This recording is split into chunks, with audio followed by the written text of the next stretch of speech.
नमस्कार मित्रांनो, न्यू मधुर मराठी या चॅनलमध्ये आपलं स्वागत आहे।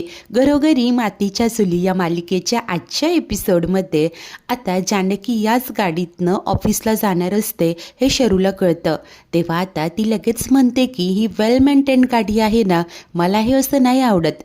आता ऐश्वर्याला क्षणभर काही कळेनासं होतं, इतक्यात शर्वरी जाऊन पक्कड घेऊन येते।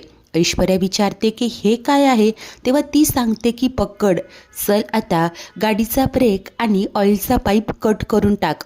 हे ऐकताच ऐश्वर्याला क्षणभर धक्काच बसतो, ती हादरून जाते। परंतु त्यानंतर पुन्हा तिला जानकीचे शब्द आठवतात की ऐश्वर्या तुला हे करावंच लागेल आणि त्यामुळे तिला आता हे करावं लागणार असतं। तेव्हाच शर्वरी तिला भानावर आणते की काय गं, कसला विचार करतेय, तुला वहिनीची काळजी वाटते का? तेव्हा आता ऐशू मुद्दामून म्हणते की काळजी माय फूट, अगं मी तर हा विचार करत होते की ब्रेक फेल करणं हे सगळं किती आउटडेटेड विचार करतेस ग तू, जुन्या सिरियलप्रमाणे। पण हरकत नाही, तुझा हा प्लॅन नक्कीच जीव घेणा ठरेल। ते ऐकून इकडे शरू देखील खुश होत असते, हसत असते। त्यानंतर ऐश्वर्या ती पक्कड हातात घेते आणि मनाशी म्हणत असते की ही मूर्ख शर्वरी बेशरम, हिच्यासाठी लोकांचा जीव घेणं किती कॅज्युअल झालंय ना। आणि हरकत नाही, पण जानकी हिचा विश्वास बसण्यासाठी मला हे करावंच लागेल ग, आय एम सॉरी। त्यानंतर ऐश्वर्या आता खाली वागते, ज्या ठिकाणी ब्रेक असतो त्या ठिकाणची वायर तिने आता कट केलेली असते, ऑइल देखील गळायला लागतं। आता शरू हे सगळं पाहून खूप खुश होते, तिला म्हणते की मला वाटलं नव्हतं तू हे सगळं करशील, पण तू केलंस। माझा तुझ्यावर विश्वास बसलाय की तू खरंच जानकी वहिनीच्या विरोधात आहेस। ऐशू टोमणा देते की खूप उशिरा कळलं तुला, आणि इतक्यात तिला आता तिच्या आईचा कॉल येत असतो, त्यामुळे तिला जरा आश्चर्यच वाटतं। तेव्हाच दुसरीकडे घाबरलेली अवंतिका जानकीकडे येते। जानकी आता ऑफिसला जाण्यासाठी रेडी असते, तर अवंतिका रडवेली होऊन म्हणते की वहिनी, अहो नक्कीच ते शर्वरीने काहीतरी ठरवलं असणार।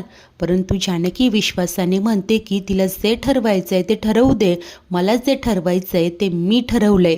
हे बघ, माझं मरण जिथे लिहिलेलं असेल ना, तिथेच मला मरण येईल। अवंती म्हणते की वहिनी हो, हे काय बोलताय तुम्ही, इतका हट्ट कशासाठी?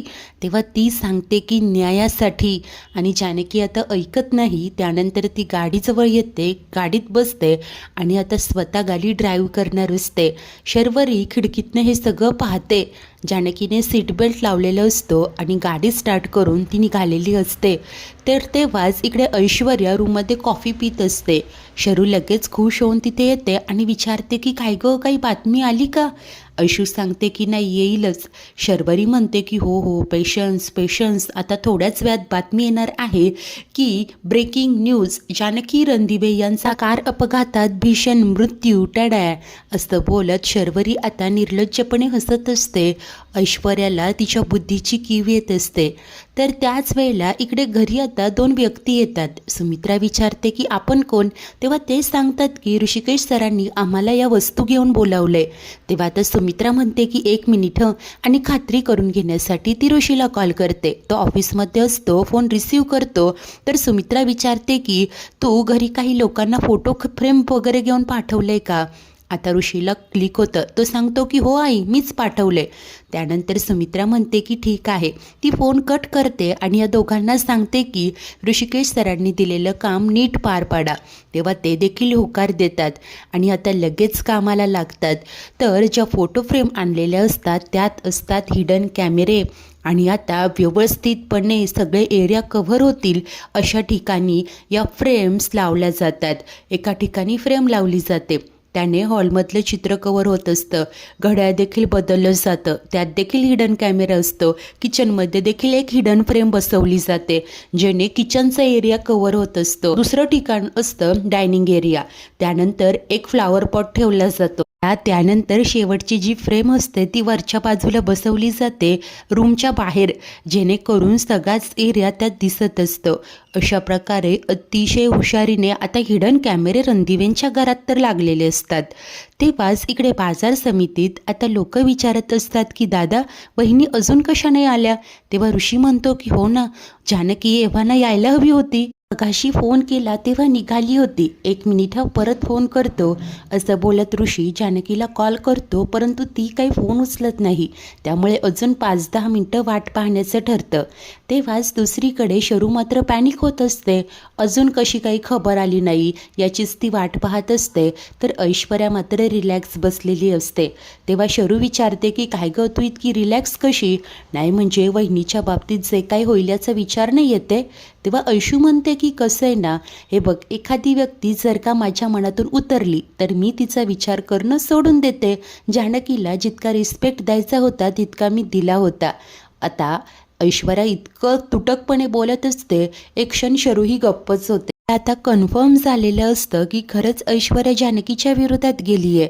तेव्हाच ऐशू मनाशी म्हणते की अगं, मी तिच्या नाही तर तुझ्या विरोधात आहे. फक्त या सगळ्यात जानकीला काही होता कामा नये. ही शरू म्हणत असते की ऐक, आता थोड्याच वेळात जानकी वहिनीची बातमी येईल. ती आली रे आली की आपण लगेच वकिलांकडे जाऊया आणि प्रॉपर्टीच्या वाटणीबद्दल काय ते बोलून घेऊया. तेव्हा ऐशू म्हणते की कशाला, इतकी घाई कशाला, जानकीच्या कार्यापर्यंत थांबूया. जर का आपण इतकी घाईघाई केली तर सर्वांना संशय येईल की आपणच काहीतरी केलं. तेव्हा शरू म्हणते की हो, बरोबर आहे तुझं. आता त्यानंतर ती पुन्हा एकदा खूप अस्वस्थ होत असते. सारखं मोबाईलकडे पाहत असते. कुणाचा फोन किंवा मेसेज का येत नाही आहे याची वाट पाहत असते. आणि अखेर म्हणते की ऐक ना, अजून फोन का येत नाही आहे? मी एक काम करते, ऋषिकेश दादाला फोन करू का? नाही म्हणजे त्याला जर का काही कळालं असेल तर. तेव्हा आता ऐश्वर्या म्हणते की कशाला? अगं शर्वरी, इतकी डेस्परेट कशाला होतेस तू? तुला जी गुड न्यूज ऐकायची आहे ती तुझ्या कानावर नक्की पडेल, सगळं तुझ्या मनासारखं होईल. तेव्हा ही शरू म्हणते की होय, ते तर आहेच, सगळं माझ्याच मनासारखं व्हायला हवं. आणि आता तिच्या डोळ्यात राग दिसून येत असतं. त्याच वेळेस दुसरीकडे अवंतिकालाही जानकीची काळजी असते आणि अवंतिका जानकीचा नंबर डायल करते, परंतु फोन काही लागतच नसतो. त्या जानकी फोन उचलत नाही, त्यामुळे अवंतिकाही खूप टेन्शनमध्ये येते. लगेचच ऐश्वर्याला आवाज देऊ लागते. त्यासरशी ऐश्वर्या देखील खाली येते. आता अवंतीला बोलायचं असतं, त्यामुळे ती कारण देत म्हणते की ऐक ना, मला ना जरा सरबत प्यायचं आहे, खालच्या डब्यातली साखर संपली आहे आणि वरच्या डबा टाचा उंचावून मी काढण्याची रिस्क नाही ना घेऊ शकत, प्लीज जरा येतेस का? तेव्हा ऐशू म्हणते की हो हो येते ना, चल. आणि दोघीही किचनमध्ये येतात. आता ऐश्वर्या डबा काढायला घेते, परंतु इतक्यात अवंतिका विचारते की अगं जानकी वहिनी फोन उचलत नाहीये, तू एकदा फोन ट्राय कर ना. तेव्हा ऐश्वर्या म्हणते की ठीक आहे आणि ती देखील जानकीशी संपर्क करण्याचा प्रयत्न करते, परंतु काहीही कॉन्टॅक्ट होत नाही. क्षणभर ऐश्वर्या सुन्नच होते. अवंती विचारते की अगं काय झालंय? तेव्हा ती बोलते की काय, जानकी फोन उचलत नाहीये म्हणजे तिला माझा इशारा कळला नव्हता का? तेव्हा अवंती विचारते की कसला इशारा? तेव्हा ती सांगते की अगं, मी तुम्हाला सांगितलं होतं ना, शर्वरी मला एक टास्क देणार आहे. तो टास्क हा होता गाडीचा ब्रेक ऑइलचा पाईप कट करायचा. हे ऐकताच इकडे अवंतीला धक्काच बसतो आणि लगेच पॅनिक होऊन ती म्हणते की काय, तुला कळतंय का? अगं काय केलंस तू हे ऐश्वर्या? मी त्याच गाडीत बसून गेले, आता फोन उचलत नाहीये, मला खूप टेन्शन येत आहे. त्या ठीक तर असतील ना? नाना आणि विक्रांत भाऊजींना न्याय मिळवून देण्याच्या नादात वहिनी स्वतःचा जीव गमवायला नको. तेव्हा आता ऐश्वर्या म्हणते की नाही, असं बोलू नकोस, टेन्शन घेऊ नकोस, असं काहीही होणार नाही. तेव्हा अवंतिका चिडते, अगं तू एवढ्या कॉन्फिडंटली कसं बोलू शकतेस? आणि काय गं, तू इतकं टोकाचं का वागलीस? शर्वरीताई काहीही करायला सांगतील, तू का ऐकलंस?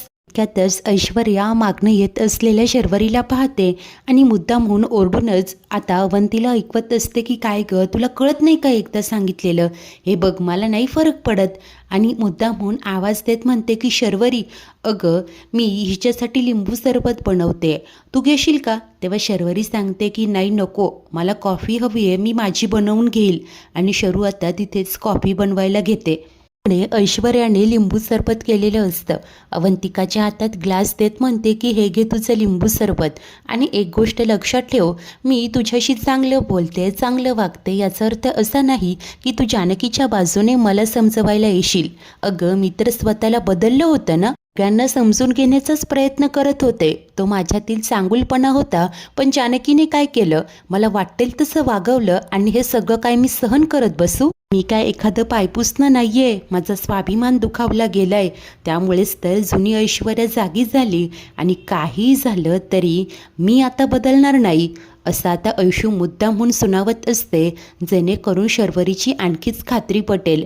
आता काय ऐशूचं हे सगळं बोलणं ऐकून शर्वरी ही मनातनं खुशच झालेली असते आणि तिचा पूर्ण विश्वास बसलेला असतो. ती हेही बोलते की हे बघ अवंतिका, तुझा आणि माझा काही वाद नाहीये, त्यामुळे मी तुझ्याशी नीटच वागते, परंतु त्यामुळे तू मला जानकीच्या बाजूने समजवायला जाऊ नकोस. अगं आधीच तू प्रेग्नेंट आहे, उगीच तुला त्रास कशाला, त्यामुळे आता या सगळ्यात तू पडूच नको. घे घे सरबत घे. आता अवंतिका काही एक बोलत नाही. शरू मात्र हसतच कॉफीचे घोट घेत असते. तेव्हाच दुसरीकडे आता ऋषी जानकीची वाट पाहत असतो. बराच वेळ उलटून गेलेलं असतं. जानकीशी काहीही संपर्क झालेला नसतो. त्याला असं वाटतं की कदाचित घरी काही प्रॉब्लेम झाला असेल म्हणून ती परत गेली असेल का, घरी कॉल करून बघतो असा विचार करून तो सुमित्रेला कॉल करतो. जेव्हा सुमित्रा कॉल रिसीव करते तो विचारतो की ऐक ना आई, अगं जानकी निघाली का? तेव्हा सुमित्रा सांगते की हो अरे, 1.5 तास झाला तिला निघून, ती अजून तिथे पोहोचली नाही का? ऋषी मात्र म्हणतो की नाही ना ग आई. तर सुमित्रा बोलते की कदाचित दुसरं एखादं काम करून येणार असेल, तुला तसं काही बोलली का?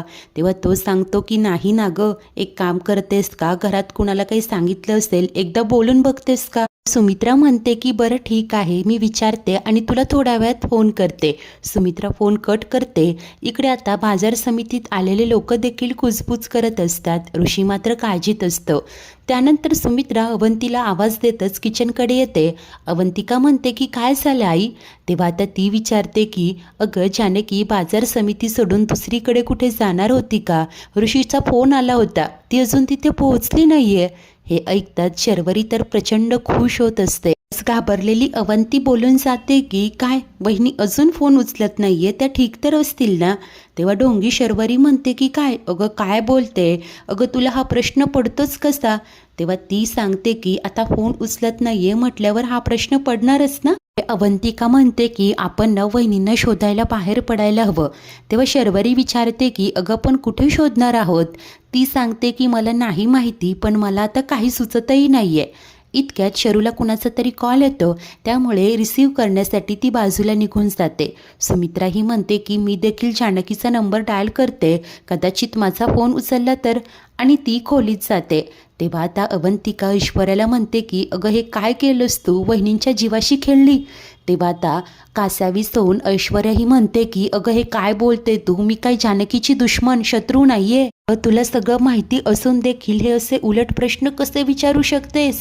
तेव्हा अवंती रडवेली होऊन म्हणते की अगं मला खूप टेन्शन आलंय, वहिनींची किती काळजी वाटते मला. तेव्हा आता ऐश्वर्या सांगते की तुझ्या इतकीच मलाही काळजी आहे, फक्त मी चेहऱ्यावर दाखवत नाहीये कारण ती शर्वरी माझ्या पाठी असते. ही माहिती आहे, हे सगळं करायला मी तयार नव्हते, पण जानकी म्हणाली म्हणून मी केलं. हे बघ तू जरा शांत हो, तुला त्रास होईल, काहीतरी मार्ग निघेल असं बोलून ऐश्वर्या तिथून निघून जाते. तर बिचारी अवंतिका मात्र जानकीसाठी देवाला प्रार्थना करत असते. जानकी वहिनींना लवकर घरी पाठव, त्यांना काहीही होऊ देऊ नकोस असंच बोलत असते. त्यातच अवंतीला जानकीच्या नंबरवरून फोन येतो. कॉल रिसीव करत ती म्हणते की वहिनी अहो कुठे आहात तुम्ही, ठीक तर आहात ना? इतक्यात कोणीतरी काहीतरी सांगतं आणि अवंतिकाला धक्का बसलेला असतो. तेव्हाच आता शरू नाटकं करत सुमित्रेकडे येते आणि मुद्दामहून बोलत असते की काय अगं वहिनी अजून पोहोचली नाहीये. सुमित्रा सांगते की हो ना, सगळ्यांची हीच अवस्था आहे, जानकी फोन उचलत नाहीये ना म्हणून असं होतंय. मला वाटतच होतं मी वहिनीसोबत जाऊ का, खरं तर ना मी जायलाच हवं होतं. पुढे ती म्हणते की आपण पोलिसांना कळवायचं का? तेव्हा ऐश्वर्या तिकडे येते आणि सांगते की नाही नाही, पोलिसात कळवून काय होईल. त्याच अवंतिका येते आणि सांगते की आई मला जानकी वहिनींच्या फोनवरून कॉल आला होता, अहो त्यांचा फोन रस्त्यात एका माणसाला सापडलाय. ऐकून शर्वरी बोलते की काय, पण फोन पडला ही गोष्ट तिच्या लक्षात आली नाही का? अरे देवा, आई मला खरंच भीती वाटते ग, जानकी वहिनीच्या बाबतीत काही वाईट साईट तर घडणार नाही ना? वैतागत म्हणते की अगं जरा थांब ग, हे बघ उगीच वाटेल तसं बोलूच नकोस ग तू. आता इकडे ऐश्वर्या देखील जीव मुठीत धरूनच उभी असते. त्याच वेळेला ऋषी मात्र बाजार समितीत असतो. तर इतर लोक त्याच्याकडे येतात. एक जण बोलतो की ऋषिकेश दादा, अहो जानकी वहिनी कुठे अडकल्या? तेव्हा तो सांगतो की हे बघा, मला सुद्धा माहिती नाहीये, पण आता आपण वाट बघण्यात काहीच अर्थ नाहीये.